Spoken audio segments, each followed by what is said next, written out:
माझ्याकडे एक आकडा आहे, खास करून तुमच्यासाठी आणलाय. देशात आत्महत्यांचं प्रमाण किती वाढले त्याचा हा आकडा इंडियन एक्सप्रेसचा रिपोर्ट आहे. काश्मीरमध्ये 16 लोकांनी आत्महत्या केल्या. मग अजून कुठेतरी जम्मूमध्ये इथे तिथे सगळीकडे आलेत. प्रत्येक राज्याच्या दिलेल्या आहेत. कुठे 11, कुठे 42, कुठे 106 आत्महत्या. मिझोराम या भागामध्ये. त्याच्यानंतर 615.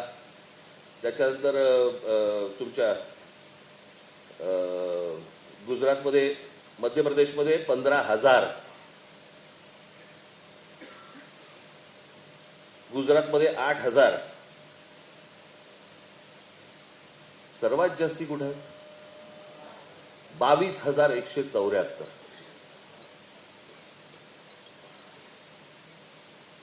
आज शेतकरी आत्महत्या करतायत, विद्यार्थी आत्महत्या करतायत, नीटचे पेपर फुटतायत. या नीटला जेव्हा आणली त्याच वेळेला आपण विरोध केला होता.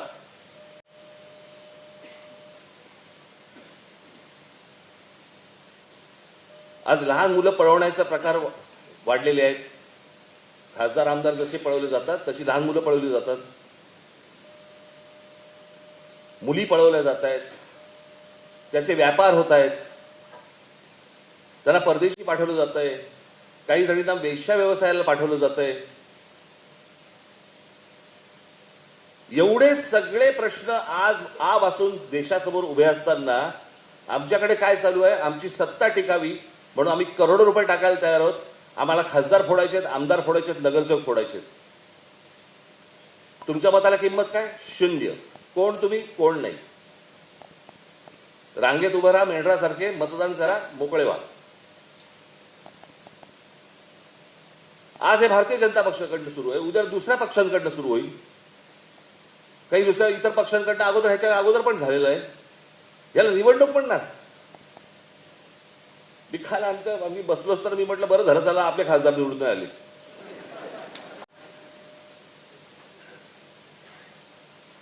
पण या पळवापळवीच्या राजकारणामध्ये आपण मूलभूत गोष्टी आपण विसरून जातो आहोत. आपण महाराष्ट्राचं अस्तित्व विसरून जातो आहोत. महाराष्ट्राचा स्वाभिमान विसरून जातो आहोत. महाराष्ट्राची परंपरा विसरून जातो आहोत. देशाची परंपरा विसरून जातो आहोत. आणि चौबाजूने आम्ही काय बघतोय? आज या सगळ्या गोष्टी विकल्या जात आहेत. तर मी तुम्हाला आता एक आपल्या महावितरण ना, MSCB,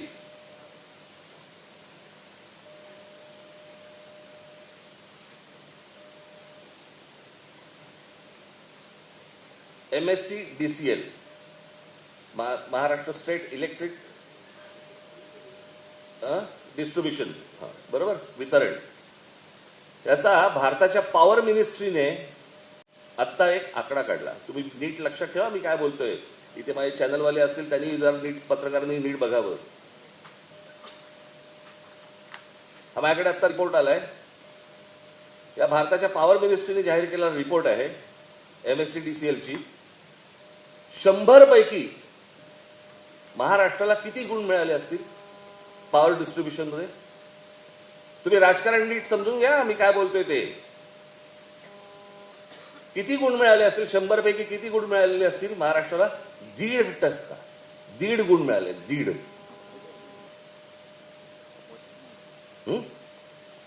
या 1.5चा अर्थ कळतोय तुम्हाला? यांचा आता IPO येतोय. MSCDCLचा आता IPO येतोय, म्हणजे लोकांकडनं पैसे घेण्यासाठी. ज्याला 1.5 मार्क आहे त्याच्यात कोण गुंतवणूक करणार मला जरा सांगा? कोण येणार गुंतवणूक करायला? फक्त म्हणजे हे एकदा ताब्यात आलं संपूर्ण महाराष्ट्राचं डिस्ट्रीब्युशन की महाराष्ट्राची वीज हे अदानी ठरवलं. तुम्हाला कोणत्या भावाने विकायचंय? तुमच्याकडची कशी मीटर तोडायचे? तुम्हाला कसं, तुम्ही ते पैसे नाही भरू शकलात तर कसे तोडायचे? अंधारात कसं ठेवायचे? ह्याचे सगळे उपाय सुरू आहेत. मुंबई ठाणा महाराष्ट्रातल्या जमिनी तर देतातच आहेत, जंगलं दिली जात आहेत, तुमची वीज ही देखील दिली जाणार, उद्या पाणी दिलं जाणार. गुलाम आहात का तुम्ही? यांच्यासमोर आम्ही भिका मागायच्या आणि मग हे काय करणार? पुन्हा परत तुम्हाला आंदोलनामध्ये गुंतवून ठेवणार. हे चक्र कसं फिरते बघा. परत तुम्हाला आंदोलनामध्ये गुंतवून ठेवणार, मग लोक आपल्याकडे येणार की आमच्याकडचे भाव वाढले, मग त्याच्यावरती आपली सगळ्यांची आंदोलन होणार, आपलीच नाही इतर पक्षांची होणार, आणि मग आपलं लक्ष तिकडे आणि ह्यांचं लक्ष SIR वर.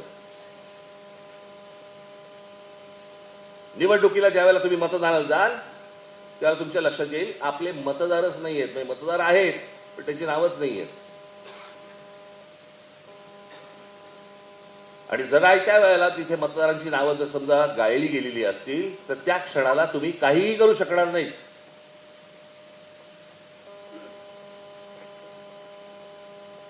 मला जे कळलं त्याप्रमाणे आता काहीतरी ममता बॅनर्जींची जवळपास 27 लाख मतं काढली गेली. 27 लाख.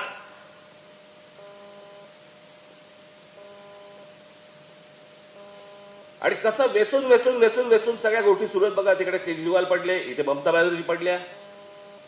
हवा आहे तो घ्यायचा, बाकीच्यांना पाडायचं, संपूर्ण सिस्टीम ताब्यात घेतलेली आहे.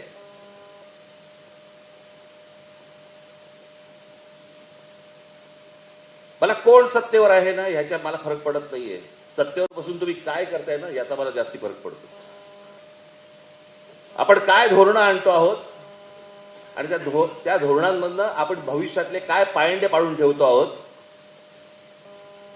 उद्या दुसरे सत्तेवरती येतील, ते याहून काहीतरी अघोरी करतील आणि त्यावेळेला आत्ता जे सत्तेतले आहेत ते ज्यावेळेला मुंबा मारतील त्यावेळेला ते सांगतील तुम्ही काय केलं होतं, तुम्ही हेच केलं होतं ना म्हणून आम्ही हे केलं.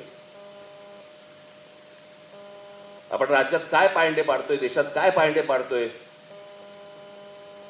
याचा